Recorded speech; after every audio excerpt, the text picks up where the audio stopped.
நண்டு ஃப்ரை எப்படி பண்ணலான்னு பார்ப்போம். நண்டு எடுத்து வச்சுருக்கேன், அதுக்கு வாஷ் பண்ணி. அப்புறம் ஒரு கை சின்ன வெங்காயம், கொஞ்சமாக கருவேப்பிலை, சின்ன வெங்காயத்தை லைட்டாக ஒரு திருக்கி எடுத்துருக்கேன். மிக்சியில் போட்டு கடாயில் எண்ணெய் விட்டு கடுகு வேணும்னா கடுகு போட்டு நம்ம வெங்காயம் கருவேப்பிலை போட்டு நல்லா வதக்கிட்டு கொத்தமல்லி காம்பையும் வெட்டி போட்டு நல்லா வதக்கிட்டு 2 தக்காளி லைட்டாக அதையும் ஒரு அடித்து வச்சுருக்கேன். அதையும் சேர்த்து நல்லா வதக்கிக்கலாம்.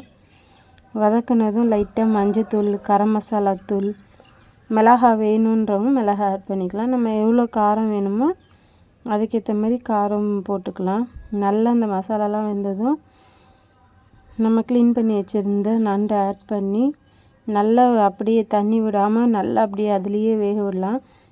நண்டு வேகிறதுக்கு வேணும்னா லைட்டாக மட்டும் விட்டு கொஞ்சமாக மட்டும் உப்பு போட்டு அப்படியே நல்லா தண்ணி வற்றி நல்லா சுண்டணும். நல்லா அந்த மசாலா மட்டும் தெரிகிற மாதிரி நல்லா ஃப்ரை பண்ணி எடுத்தோம்னா சூப்பரான நண்டு ஃப்ரை ரெடி ஃப்ரெண்ட்ஸ். அப்புறம் மிளகு சீரகம் அரைச்ச தூளை லாஸ்ட்டில் ஆட் பண்ணுவோம். நல்லா வாசனையாகவும் இருக்கும், நல்லா காரமாகவும் இருக்கும்.